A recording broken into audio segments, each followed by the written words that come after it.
YSR Congress party 2024లో జరిగినటువంటి ఎన్నికల్లో అధికారంలోకి రాకపోవడానికి అనేక రకాలైనటువంటి కారణాలను మనం విశ్లేషించాం. లక్షల్లో సంపాదించడం ఈ రోజుల్లో సాధ్యమా? అవును, ఇట్స్ పాసిబుల్. ఇన్వెస్ట్మెంట్ అక్కర్లేదు, రిస్క్ లేదు. ఇది డబ్ల్యూ కామర్స్. స్థానికంగా ఉండేటువంటి నాయకులు కార్యకర్తల్ని క్షేత్రస్థాయిలో కలిసినప్పుడు ఇంత పెద్ద ఎత్తున సంక్షేమ కార్యక్రమాలు అమలు చేశాం. అయినా సరే మనం అనుకున్నటువంటి విధంగా అనూహ్య రీతిలో ఓటమి పాలయ్యాం. దానికి సంబంధించినటువంటి కారణాలు ఏమిటి అని చెప్పి ఒకసారి వాటిని సమీక్షించుకున్నప్పుడు చాలా మంది చెప్పినటువంటి విషయం, స్థానికంగా ఉండేటువంటి నాయకులకి కార్యకర్తలకి మనం పట్టించుకోలేదు అనేటువంటి మాట వినిపించింది. దాని మీద జగన్మోహన్ రెడ్డి గారి దృష్టికి కూడా వెళ్ళిన తర్వాత జగన్మోహన్ రెడ్డి గారు ఇప్పటికే అనేక సందర్భాల్లో కోవిడ్ నేపథ్యం కానీ ఇతర కారణాల వల్ల కానీ వైఎస్ఆర్ కాంగ్రెస్ పార్టీకి సంబంధించినటువంటి కార్యకర్తల మీద దృష్టి పెట్టలేకపోయాం. జగనన్న 2.0 అంటే మరలా వచ్చేటువంటి జగన్మోహన్ రెడ్డి గారి ప్రభుత్వంలో కార్యకర్తలకి పెద్ద పీట వేస్తామని చెప్పి ప్రకటించడం జరిగింది. ఈరోజు కాస్త సమయం తీసుకున్నాం. కారణం ఏంటంటే ఈ తరగతులు ఎవరైతే ఉంటారో, ఎవరైతే బెదిరింపులకు ప్రలోభాలకు లొంగుతారో వాళ్ళందరూ వెళ్ళిపోయిన తర్వాత అసలు సెసరైనటువంటి నాయకుల కార్యకర్తలు మనకి మిగిలిన తర్వాత వాళ్ళ నుంచి మెడికల్ లాంటి వాళ్ళని ఎంపిక చేసుకోవాలనేటువంటి ఆలోచనతోనే ఈరోజు కాస్త ఎదురు చూసి ఈ కార్యక్రమానికి శ్రీకారం చుట్టాం. దాదాపుగా ఒక్కొక్క నియోజకవర్గానికి సంబంధించి 7,000 నుంచి 10,000 మంది, రాష్ట్ర వ్యాప్తంగా 18 లక్షల మంది, ఈ దేశంలోనే ఏ పార్టీకి లేనటువంటి కేడర్ బేస్ జగనన్న సైన్యాన్ని ఈరోజు ఈ రాష్ట్రంలో మనం ఏర్పాటు చేసుకోబోతున్నాం అని చెప్పి అందులో భాగంగా పెరిగే ప్రసన్న చెప్పాడు. గతంలో అనేక రకాలైనటువంటి వ్యవస్థలు పనిచేసాయి. ఆ వ్యవస్థలు ఏమి ఉండవు. ప్రతి ఒక్కరికి ఐడెంటిటీ కార్డు ఇస్తారు. ఐడెంటిటీ కార్డు ద్వారా జగన్మోహన్ రెడ్డి గారి ఆలోచన చాలా భిన్నంగా ఉంది. ఎందుకంటే ఎక్కడో ఒకసారి విన్నాం, వెస్ట్ బెంగాల్ దగ్గర కమ్యూనిస్టులు పరిపాలనలో ఉండేటప్పుడు వాళ్ళు కార్డులు ఇచ్చేవాడు, ఐడెంటిటీ కార్డు. ఆ ఐడెంటిటీ కార్డు తీసుకువెళ్తే గ్రామాల్లో పెత్తనమే కాకుండా ఏదైనా మండల స్థాయి కార్యాలయాలకు వెళ్ళినా సరే అది చూసిన వెంటనే ముఖ్యమంత్రి తాలూకా అనేటువంటి విధంగా రేపు ఈ ఐడెంటిటీ కార్డును తీసుకుని వెళితే ఎవరైతే వైఎస్ఆర్ కాంగ్రెస్ పార్టీకి సంబంధించినటువంటి స్థానిక నాయకులు కార్యకర్తలు వెళ్తారో వెళ్ళిన వెంటనే వాళ్ళకి ఆ ఐడెంటిటీ కార్డు అనేటువంటిది కాకుండా వాళ్ళకి ఒక గుర్తింపు, గౌరవం ప్రతి కార్యాలయంలో ఇచ్చేటువంటి విధంగా చర్యలు చేపట్టాలన్నటువంటిది జగన్మోహన్ రెడ్డి గారి ఆలోచన అని చెప్పి ఈ సందర్భంగా మేము అందరికీ మనం చేస్తున్నాం. అటువంటి నేపథ్యంలో ఈరోజు ఎంపిక చేసి ఈరోజు వాళ్ళందరినీ కూడా త్వరితగతిన పూర్తి చేయాలనుకున్నాం. ఫిబ్రవరి 15వ తేదీ కల్లా ఈ కార్యక్రమం అనుకుంటే కనీసం 5వ తేదీ లోపల పూర్తయితే తప్ప యాప్లో మనం అప్లోడ్ చేయలేం. కాబట్టి 2-3 రోజులు అనే సమయం కాస్త దగ్గర పడింది. కాబట్టి వెంటనే ఆలస్యం చేయకుండా ఈరోజు ఆ కార్యకర్తలకు సంబంధించినటువంటి ఎవరైతే కోరుకుంటామో గ్రామ స్థాయిలో ప్రసన్న చెప్పినట్టుగా వాళ్ళందరినీ అనుబంధ సంఘాలకు సంబంధించినటువంటి వాళ్ళందరినీ పూర్తి చేస్తే వాళ్ళకి సంబంధించి మనం వెంటనే, ఎందుకంటే ఈ రోజు మనకి ఏదైనా సరే మీడియా చూస్తే అది పచ్చకళ్ళలో పెట్టుకొని చూస్తుంది, పచ్చకళ్ళలో పెట్టుకొని రాస్తుంది తప్ప వాస్తవాలను విస్మరిస్తుంది. మనకి మనమే, మన కార్యకర్తలే రేపు ప్రజలకు సంబంధించినటువంటి విషయాల్లో గ్రామ స్థాయి నుంచి ఎక్కడైనా సరే మనకు సంబంధించినటువంటి విషయాలను చేరవేయడం కానీ గ్రామాల్లో ఉండేటువంటి సమస్యలను తీసుకురావడంలో కానీ ఒక ప్రధానమైనటువంటి పాత్ర పోషించాలి అంటే ఈరోజు కార్యకర్తల మీద ఆధారపడాల్సినటువంటి పరిస్థితి ఏర్పడింది. కాబట్టి జగన్మోహన్ రెడ్డి గారు ఒక కీలకమైనటువంటి నిర్ణయం తీసుకుని ఈరోజు ఈ కమిటీలకు సంబంధించి ఏర్పాటు చేశాం. ఎందుకంటే చాలా మంది అంటారు చంద్రబాబు చాలా పెద్ద తెలివిగలడు, చంద్రబాబు అంత బుద్ధిహీనుడు, చంద్రబాబు అంత తెలివి తక్కువవాడు, నాకు తెలిసి ఈ ప్రపంచంలో ఎవ్వడు ఉండడు. కానీ చంద్రబాబు దగ్గర ఉండేది ఏంటంటే ఒకే ఒక నైపుణ్యం. చంద్రబాబు పరిపాలనా జాతి కాదు, చంద్రబాబు నాయుడు పరిపాలన దరిద్రం, చంద్రబాబు నాయుడు కాలు మోపిన దరిద్రం.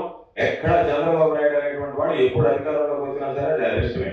చంద్రబాబు నాయుడు దగ్గర ఉండేటువంటి ఒకే ఒక విధానం, ఏదైనా సరే మంచి అనేటువంటి దాన్ని చెడ్డగా చిత్రీకరించడంలో కానీ, చెడుని మంచిగా మార్చుకునేటువంటి విధానంలో కానీ, ఎక్కడన్నా వానికి సంబంధించినటువంటి దాంట్లో ఒక మేలు జరిగిందంటే అది చెడుగా చిత్రీకరించడంలో కానీ, ఈరోజు మంచిని చెడ్డని చేయడం, చెడ్డని మంచిగా చేయడం, అదేవిధంగా బాగలేదనేటువంటి దాన్ని చెడిపోయినట్టుగా, చెడిపోయినటువంటి బాగలేదన్నట్టుగా మార్చడంలో కానీ బహుశా నాకు తెలిసి ఈ దేశంలోనే కాదు ఈ ప్రపంచంలోనే నెంబర్ 1 ఎవడంటే దాని నెంబర్ 1 స్థానం చంద్రబాబు అనేటువంటి విషయాన్ని మేము అందరికీ గుర్తు చేస్తున్నాం. మనం ఇంతమంది విన్నాం, పెద్ద పెద్ద యజ్ఞాలు యాగాలు చేసి అయ్యా నేను మృత్యువుని జయించాలని చెప్పి కోరుకున్నారు ఋషులు పెద్దలు అని చెప్పి మునులు అందరని.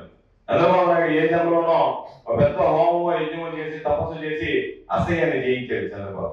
కాబట్టి చంద్రబాబుకి అసహ్యం అనేది లేదు. ఏది మాట్లాడాలన్నా ఏదైనా నవ్వుతారేమో ఏమన్నా అనుకుంటారేమో అనేటువంటిది ఏమాత్రం లేనటువంటి వ్యక్తి ఎవరన్నా ఉన్నాడంటే చంద్రబాబు. ఎవడన్నా మీరు ఏం పడలే, సిగ్గు ఎగ్గు నీతి నిజాయితీ లేనటువంటి వాడు మీరు శుభ్రంగా చంద్రబాబు అని పిలవచ్చు ఈ సమాజంలో. అంతకన్నా అన్నిటికీ బ్యాండ్ పక్క వేస్తే అదే చంద్రబాబు ఆకారం, చంద్రబాబు రూపం అనేటువంటిది ఈ సందర్భంగా మీ అందరికీ గుర్తు చేస్తున్నాం. కాబట్టి ఏదైనా చెప్తాడు, ఈరోజు 20 లక్షల ఉద్యోగాలు అన్నాడు. ఈరోజు మనం ఎప్పుడో ఆయనకి నాకు వచ్చినట్టే ఇంగ్లీష్ వచ్చు కాబట్టి ఆ ఇంగ్లీష్ మాట్లాడినప్పుడు చెప్పాడు 20 లక్షల కోట్ల పెట్టుబడి వచ్చింది, 23 లక్షల కోట్ల ఉద్యోగాలు వచ్చాయన్నాడు. వాడు పెద్ద 20 లక్షల కోట్ల అన్నాడు. కాదు 20 లక్షల కోట్ల ఉద్యోగాలు అన్నాడు.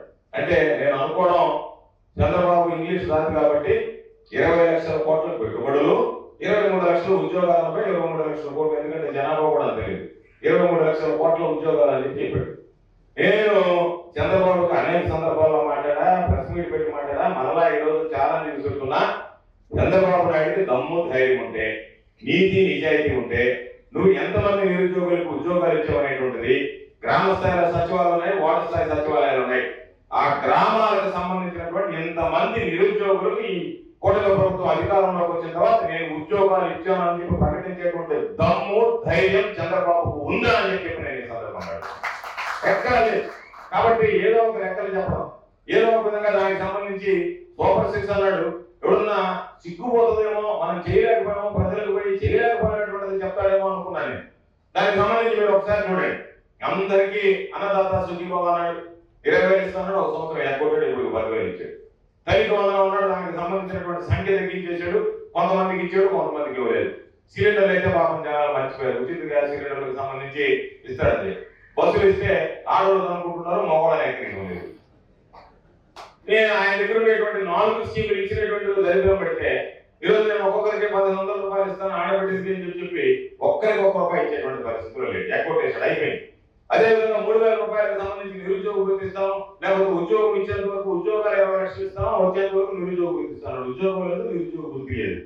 కాబట్టి ఇన్ని ఉంటే ఎక్కడ కర్నూలులో మీటింగ్ పెట్టి సూపర్ 6 సూపర్ హిట్ అని చెప్పుకొని వెళ్ళిపోతే జనాలు అంత ఎదురుపోవాలి అనుకుంటున్నారేమో తెలియదు. కానీ చంద్రబాబు నాయుడు ఏ విధంగా అయితే ప్రజలకు కోతలు పెట్టాడో, చంద్రబాబు నాయుడుకి వాతలు పెట్టడానికి ప్రజలు ఆతృతగా ఎదురు చూస్తున్నారు అనేటువంటి విషయం ఈ సందర్భంగా మనం గుర్తుంచుకోవాల్సినటువంటి. 2027లో ఎన్నికలు వస్తాయా, 2029లో ఎన్నికలు వస్తాయా, ఏ రోజు ఆంధ్ర రాష్ట్రంలో ఎన్నికలు వచ్చినా సరే ఖచ్చితంగా మరలా తిరిగి వైఎస్ఆర్ కాంగ్రెస్ పార్టీ అధికారంలోకి రావడం, జగన్ ముఖ్యమంత్రి కావడం ఖాయమనేటువంటి విషయాన్ని ఈ సందర్భంగా ఈరోజు మీరు ఒకసారి చూసుకోండి.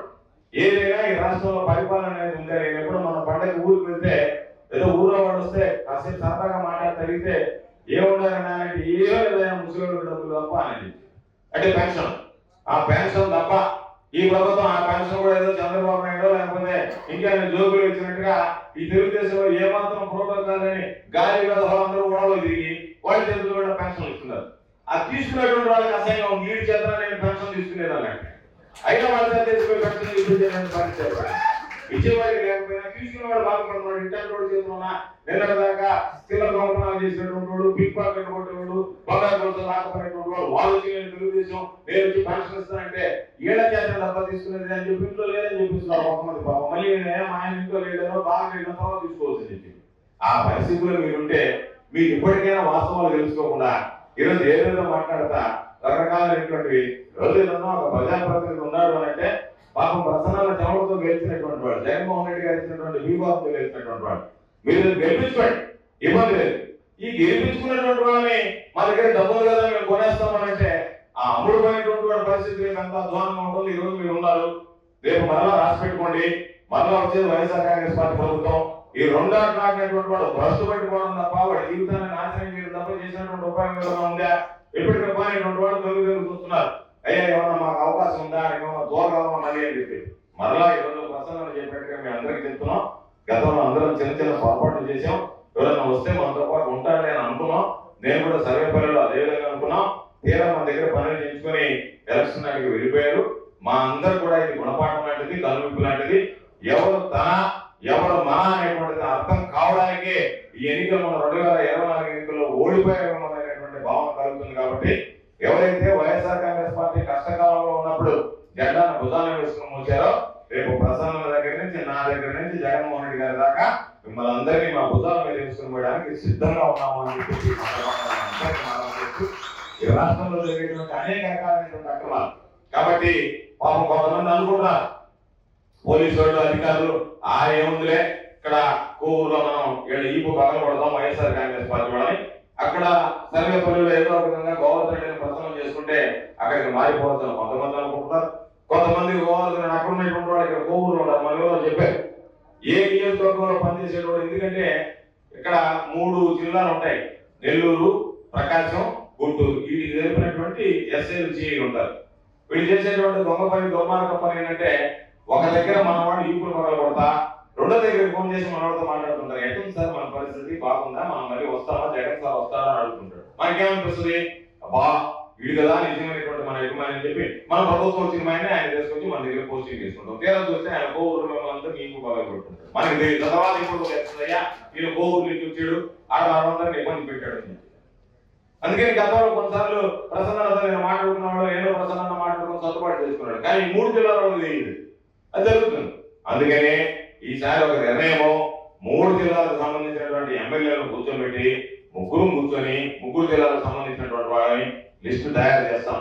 ఏఎస్ఐ ఓవర్ యాక్షన్ చేసాడు, ఏసీఐ వాళ్ళకి ఏ గ్రేడ్ ఇవ్వాలన్నా, బి గ్రేడ్ ఇవ్వాలన్నా, సి గ్రేడ్ ఇవ్వాలన్నా చూసి ఆ గ్రేడ్ నిర్ధారించి వాళ్ళకి ఎక్కడ కూడా ఒంటి మీద మరలా తిరిగి ప్రభుత్వం ఉన్నన్ని రోజులు కాకి బట్టలు వేసుకునేటువంటి అవకాశం లేకుండా చర్యలు తీసుకోవడం జరుగుతుంది అనేటువంటి విషయాన్ని సందర్భంగా అందరికీ గుర్తు చేస్తున్నా.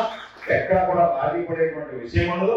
తప్పనిసరిగా దీని మీద వైఎస్ఆర్ కాంగ్రెస్ పార్టీ ఏదైతే ఆలోచన ఉందో, ఎవరైతే ఈరోజు వైఎస్ఆర్ కాంగ్రెస్ పార్టీకి సంబంధించినటువంటి నాయకుల్ని కార్యకర్తల్ని ఇబ్బందులు పెట్టారో వాళ్ళెవరిని కూడా విడిచిపెట్టేటువంటి ప్రసక్తి ఉండదు అని చెప్పి మీ అందరికీ సందర్భంగా మనం చేస్తూ, ఈ ప్రభుత్వం అసలు కొంతమంది చెప్పారు పరిపాలన బాగలేదు అని చెప్పి. అసలు పరిపాలన ఉంటే కదా బాగుండడానికి. ఏదో చెప్పినట్టుగా ఏనాడు గౌరవం ఎడితే వెనక్కి ముందు కూగినట్టుగా ఆ పిల్లవాడు నేను ఉప ముఖ్యమంత్రి, నేను ముఖ్యమంత్రి స్థాయిని నేతలు అనుకుంటున్నాడు. ఇంకొకరు చూస్తుంటే ఒక కళ పెట్టుకొని నేనంతా ఇంగ్లీషు హిందీలో అంతా నేను సనాతన ధర్మాన్ని పాటిస్తున్నానని చెప్పి ఒక 11 రోజులు ఒక కాషాయంగా పంచ, కాషాయంగా చొక్కా, కాషాయంగా టవలేసుకుని తిరిగి నేను సనాతన ధర్మాన్ని కాపాడుతానని చెప్పి అతను మాట్లాడుతున్నాడు. ఎవరికి పంతం లేదు, ఎవరికి పరిపాలన గురించి అవగాహన లేదు. ఈ మధ్య లడ్డు విషయంలో వెళ్ళాడు, దాన్ని తీసుకెళ్లి ఇంగ్లీషు, హిందీ, తెలుగు రకరకాల భాషలో మాట్లాడి నేరుగా కర్రను తీసుకొచ్చి ఆ కర్రకు పుట్ట చుట్టి దాన్ని మొత్తం తిరుమల మెట్లని దుడిచి నేను ప్రాయశ్చిత్తం చేస్తున్నాను, దీనికి సంబంధించినటువంటి దాంట్లో బిగ్ ఫ్యాట్ అంటే పంది పువ్వు కలిసింది అని చెప్పి మాట్లాడాడు. ఈ రోజు సిపిఐ అంతా ముఖం మీద కొట్టినట్టుగా జంతువుల పువ్వు కానీ, గొడ్డు పువ్వు కానీ, పంది పువ్వు కానీ లేదు అని చెప్పి రిపోర్ట్ ఇచ్చింది. ఇప్పుడు పవన్ కళ్యాణ్ తక్షణం చేయాల్సినటువంటి పని ఏంటంటే నేరుగా ఆ కర్రకి ఏదైతే గొడవ చుట్టుకున్నాడు ముందు నేరుగా మళ్ళీ ఆ కర్ర ఉందో దాన్ని గూడు యుద్ధం కొట్టి వేసుకెళ్ళి ఆ కర్రతో చంద్రబాబు నాయుడు నాకు బీగి గరిపిడా నేను కూడా ప్రశ్నపడిపోయినాను, నువ్వు చెప్పినటువంటి మాటలు ఏ ఆవాసపడలేనని చెప్పి ఇప్పుడు ఆ కర్ర తీసుకోవాలి.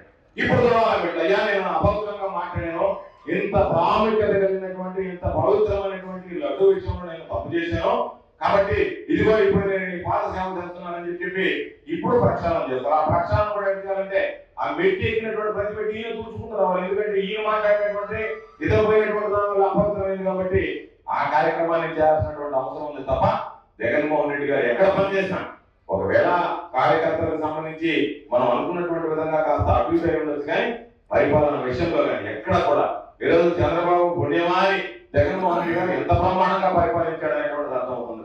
మెడికల్ కళాశాలలు చూస్తే చంద్రబాబు నాయుడు వాటిని నమ్ముకుంటుంటే ఈ రోజు ప్రజలకి అయ్యో జగన్మోహన్ రెడ్డి గారు 17 మెడికల్ కాలేజీలు తెచ్చాడా ఈ రాష్ట్రానికి, మన పిల్లలు చదువుకోవడానికి, మనకు వైద్యం అందించడానికి అని చెప్పి వాస్తవాలని వెలుగు చూసేటువంటి పరిస్థితి ఏర్పడింది. కాబట్టి జగన్మోహన్ రెడ్డి గారు అభివృద్ధి కానీ సంక్షేమం కానీ చేసింది చెప్పుకోలేకపోయాడు, కానీ బ్రహ్మాండంగా అభివృద్ధి చేశారు. కొన్ని విషయాల్లో కొంత వెనకబడ్డాం, వాటికి సంబంధించి వాటిని సవరించుకుంటాం. మరలా చెప్తున్నాం, ఈసారి అధికారంలోకి వచ్చిన తర్వాత ఏ చిన్న పొరపాటు కూడా దొరకకుండా వాటన్నిటిని సవరించుకొని మరో 20 సంవత్సరాలు జగన్మోహన్ రెడ్డి గారు ముఖ్యమంత్రిగా ఉండేటువంటి విధంగా ఈ రోజు నుంచే ఓటమి నుంచే గుణపాఠం నేర్చుకుని అడుగులు వేయబోతున్నామని చెప్పి మీ అందరికీ సందర్భంగా తెలియజేస్తూ ఈరోజు ప్రత్యేకించి సంతోషించాల్సినటువంటి విషయం ఏంటంటే 19 నెలలు పూర్తి. 19 నెలలు పూర్తయితే ఎక్కడికి వెళ్ళినా సరే ఈ ప్రభుత్వానికి వ్యతిరేకమైనటువంటి గాలు వీస్తున్నాయి. అందులో భాగంగా కోవూరు నియోజకవర్గానికి సంబంధించి కూడా నేను అనుకుంటున్నా బహుశా ఈ నెల్లూరు జిల్లాలోనే రేపు ఏ రోజు 2027లో జమిలీ ఎన్నికలు వచ్చినా 29లో జమిలీ ఎన్నికలు వచ్చినా అత్యంత మెజారిటీతో గెలిచేటువంటి సీట్లలో నెల్లూరు జిల్లాలో కోవూరు నియోజకవర్గం ఒకటే అనేటువంటి విషయాన్ని ఈ సందర్భంగా నేను అందరికీ తెలియజేస్తున్నాను. ఎందుకంటే ఈరోజు ఎవరు అడిగినా సరే ఈ నియోజకవర్గం పని అయిపోయింది ఎత్తిపోయింది అని చెప్పి బాగా మాట్లాడుకునేటువంటి పరిస్థితి ఏర్పడింది. సరే పాపం తెలుగుదేశం వాళ్ళు అయితే ఏదన్నా పెళ్లిలో కానీ కర్మంతరాలు కానీ కనబడి మన పార్టీలో మనం తల ఉంచుకొని పోతున్నాం వెళ్తాం మనకేం పని అని అనా అని పడుతున్నారు. ఏంటని చూస్తే ఈసారి మీరే వచ్చేది మీ ప్రభుత్వమే అని చెప్పి తెలుగుదేశం వాళ్ళే మాట్లాడేటువంటి పరిస్థితి ఏర్పడింది. కాబట్టి అటువంటి పరిస్థితుల్లో కోవూరు నియోజకవర్గానికి సంబంధించి కరుడు కట్టినటువంటి తెలుగుదేశం కూడా ఎక్కడన్నా కనపడితే ఎక్కడన్నా ప్రైవేట్ సంభాషణలో మాట్లాడితే అబ్బాయి ఈసారి ప్రసన్నకు తిరుగులేదు, కోవూరు నియోజకవర్గంలో బ్రహ్మాండమైనటువంటి మెజారిటీ మీరు గెలుపు సాధిస్తారని చెప్పేటువంటి పరిస్థితులు ఏర్పడ్డాయి. కాబట్టి ఏదైనా చిన్న చిన్న గతంలో జరిగినటువంటి ప్రసన్నాలు చెప్పినట్టుగా వాటన్నిటిని సర్దుబాటు చేసేటువంటి విధంగా ఉంటాం.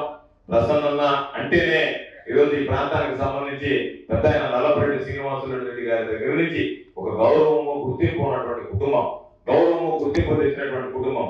అటువంటి పెద్ద ఆయన గురించి ఈరోజు ఆ రోజు తెలుగుగా వస్తే మేమందరం చిన్నపిల్లలుగా ఉన్నప్పటి నుంచి ఇప్పటి వరకు ఎవరు అడిగినా సరే తెలుగుగంగ విషయంలో ఈ జిల్లాలో చాలా మందికి సాగు అందించాము, కాలువలు ఏర్పాటు చేశాము అంటే రామారావుకి ఏమి తెలియనటువంటి రోజుల్లో ఆయన పథకం తీసుకొస్తే పాపం నల్లపరెడ్డి శ్రీనివాసరెడ్డి గారు పెద్ద ఆయన యువరత్నం ఉన్నాడో ఆయన పాపం కాలువలు ఏర్పాటు చేసి ఈ సోమశిల నుంచి కండలేరుకి తరలించాలా, వాళ్ళకి నీళ్ళు ఇవ్వాలా, సోమశిల సంబంధించి ఇక్కడ ప్రాతినిధ్యం వహిస్తున్నాడు కాబట్టి కోవూరు నియోజకవర్గానికి ఈ ప్రాంతానికి పుష్కలంగా నీళ్ళు ఇవ్వాలా, ఎక్కడ ఇబ్బంది ఉండకూడదు అనేటువంటి ఆయన ఆలోచన చేస్తే దాన్ని గుర్తించి జగన్మోహన్ రెడ్డి గారు నెల్లూరు బ్యారేజీకి నల్లపరెడ్డి శ్రీనివాసరెడ్డి నెల్లూరు బ్యారేజీని పెడితే నెల్లూరు బ్యారేజీ కట్టడానికి మీకు చేతకాల, మీకు మనసు రాలే. కానీ జగన్మోహన్ రెడ్డి గారు దాన్ని ప్రారంభించి పెద్ద ఆయన పేరు పెడితే మీరు చేసినటువంటి ఘనకార్యం ఏంటంటే దానికి ఆయన పేరు తొలగించడం. నేను మరలా చెప్తున్నా, అధికారంలోకి వచ్చిన నెల రోజుల లోపలనే మరలా తిరిగి నల్లపరెడ్డి శ్రీనివాసరెడ్డి నెల్లూరు బ్యారేజ్, మేకపాటి గౌతమ్ రెడ్డి సంఘం బ్యారేజ్ అని చెప్పి 2 పేర్లతో జీవోలు విడుదల చేయించి మరలా వాళ్ళకి సంబంధించినటువంటి అన్ని కార్యక్రమాలు కూడా ఏర్పాటు చేసి పెద్ద ఆయన విగ్రహం కూడా అక్కడ ఏర్పాటు చేసేటువంటి విధంగా చర్యలు తీసుకోవడం జరుగుతుంది అని చెప్పి ఈ సందర్భంగా మీ అందరికీ మనం చేస్తూ ప్రసన్నానికి మీ సంపూర్ణమైనటువంటి ఆశీస్సులు అందించమని చెప్పి పేరు పేరున మనం వేడుకుంటూ వైఎస్ఆర్ కాంగ్రెస్ పార్టీని ఆదరించండి, జగన్మోహన్ రెడ్డి గారిని ఆశీర్వదించండి, మీ సంపూర్ణమైనటువంటి ఆశీస్సులు ప్రసన్నానికి అందించి ముందుకు నడిపించండి. పేరు పేరున చేతులు జోడించి సవినయంగా ప్రార్థిస్తూ మీ అందరి దగ్గర సెలవు తీసుకుంటున్నాను. మీరు స్టోర్ క్రియేట్ చేసి లింక్ లేదా క్యూఆర్ ని షేర్ చేస్తారు, కస్టమర్ ఆర్డర్ ప్లేస్ చేస్తారు, డెలివరీ, రిటర్న్స్, రిఫండ్స్ అన్ని ప్లాట్ఫామ్ హ్యాండిల్ చేస్తుంది. ఆయన పరిపాలన అంతా ఏ విధంగా జరిగిందో, పేదలు ఏ విధంగా పార్టీలకు అతీతంగా లబ్ధి పొందారో మీ అందరికీ తెలుసు. కానీ రాష్ట్రంలో అన్ని నియోజకవర్గాల్లో పార్టీ నాయకులు, కార్యకర్తలు మాత్రం నష్టపోయినారు, బాగా ఇబ్బందులు పడ్డారు. ఇది జగమెరిగిన సత్యం, అందరికీ తెలుసు.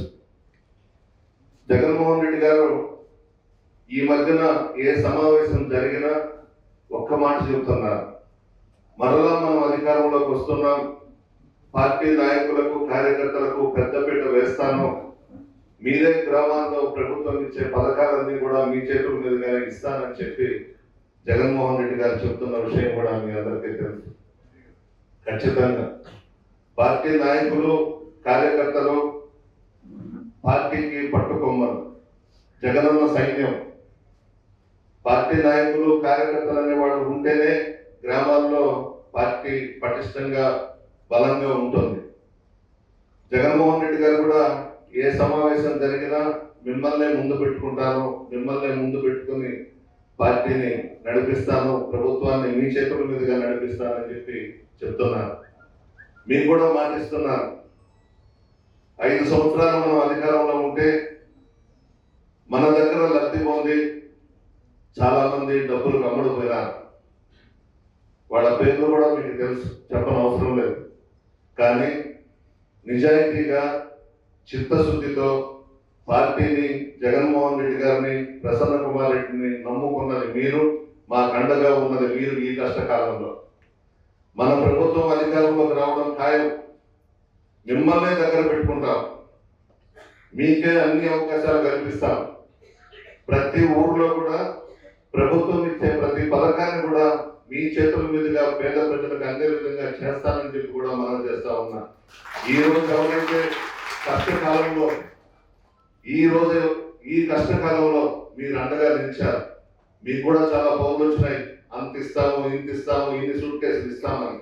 మాకు సూట్ కేసులు వద్దు, మీరు ఇచ్చే డబ్బు వద్దు, మాకు పార్టీ కావాలి, జగన్ కావాలి, ప్రసన్న కావాలి అని చెప్పి నిజాయితీగా నిలబడ్డారు. మనం కూడా మారాలి. గత చాలా పొరపాట్లు చేశాం. దగ్గర ఉండి అన్ని విధాల లబ్ధి పొందిన వాడే సూట్ కేసులు తీసుకొని వెళ్ళిపోయినారు. మీరు మాత్రం అలాగే ఉన్నారు. అందరి ముందు చెప్తున్నా, గోవర్ధనాల ముందు కూడా చెప్తున్నా, మేము అందరం కూడా మీకు అండగా ఉంటాం. రాబోయేది మన ప్రభుత్వం. మీరు ఏమి చేస్తారో కౌంటింగ్ రోజే 85 సీట్లు దాటిన తర్వాత రాష్ట్రం అంతటా కూడా ఏ విధంగా ఉంటుందో ఒకసారి ఆలోచించుకోమంటున్నా తెలుగుదేశం పార్టీ. మేము ఎవరు కూడా ఆపలేము. జగన్మోహన్ రెడ్డి గారు కూడా పదే పదే చెప్తున్నారు, అంత కష్టాలు పడుతున్నారు, అన్ని కేసులు పెట్టించుకుంటున్నారు, పోలీస్ స్టేషన్ల చుట్టూ తిప్పుతున్నారు, అన్ని ఈ మధ్యన చూస్తున్నారు. మీరు ఎవరు ఎన్ని చేసినా ఎవరిని మాత్రం వదిలిపెట్టరు. మీరు వదిలిపెట్టబడలేదు, మేము వదిలిపెట్టం. ఇంతకు ఇంత చేసి చూపిస్తామని చెప్పి కూడా మనం చేస్తా ఉన్నాం. ఇది మనకు అలవాటు లేదు. ఈ విధంగా రౌడీయిజము, గొడవలు, పోలీస్ స్టేషన్ల చుట్టూ తిప్పడం మనకు అలవాటు లేదు. ఈరోజు మనకు నేర్పిస్తున్నారు అన్ని కూడా. మనం కూడా అంతకన్నా ఎక్కువే చేస్తాం. మనమేం ఇళ్లలో కూర్చోబడేది అధికారం వచ్చేసిందని చెప్పి వాళ్ళు ఈ రోజు చేసే ప్రతి దాడిని తిప్పి కొడదాం, మనమేందో చూపిస్తాం, ఇంతకన్నా ఎక్కువ చేసి చూపిస్తామని చెప్పి మనం చేస్తా ఉన్నాం. ఈరోజు నెల్లూరు జిల్లా తీసుకుంటే కాకాల గోవర్ధన్ రెడ్డి గారు పార్టీ అధ్యక్షులుగా చాలా కష్టపడి పనిచేస్తా ఉన్నారు. నిత్యం పత్రికా విలేకరుల సమావేశం పెట్టడం, ప్రభుత్వం చేస్తున్నటువంటి తప్పిదాలన్నీ కూడా ప్రజలకు తెలియజేయడం, చాలా కష్టపడి పనిచేస్తున్నారు. ఒకటే మనం చేస్తా ఉన్నా, కాకాని గోవర్ధన్ రెడ్డి గారి నాయకత్వంలో నెల్లూరు జిల్లాలో అన్ని నియోజకవర్గాల్లో వైఎస్ఆర్ కాంగ్రెస్ పార్టీ అభ్యర్థులను గెలవబోతా ఉన్నారు. ఈ 2 సంవత్సరాల్లోనే ఈ ప్రభుత్వం మీద ఎంత వ్యతిరేకత వచ్చిందో మీ అందరికీ తెలుసు. ప్రజలను గాలి వదిలేశారు. తండ్రి కొడుకులిద్దరూ అవినీతికి పాల్పడుతూ కోట్లకు పడగలెత్తుతా ఉన్నారు. ప్రజలు ఏమైపోయినా పర్వాలేదు, రాష్ట్రం ఏమైపోయినా పర్వాలేదు, ప్రతి విషయం మీద ఈరోజు గోవర్ధన్ రెడ్డి గారు స్పందిస్తూ పార్టీని జిల్లాలో ముందుకు నడిపిస్తున్నారు. ఆయన నాయకత్వంలో మనం అందరం పనిచేస్తాం, పార్టీని బలోపేతం చేస్తామని చెప్పి మనం చేస్తూ, హోమ్ మేకర్ అయినా, కంటెంట్ క్రియేటర్ అయినా, కిరాణా షాప్ ఓనర్ అయినా అందరికీ సమాన అవకాశం. భారతదేశం మొత్తం మీద దాదాపు 25,000 మందికి పైగా WCommerce తో స్టోర్స్ నడుపుతున్నారు. Visit www.wcommerce.store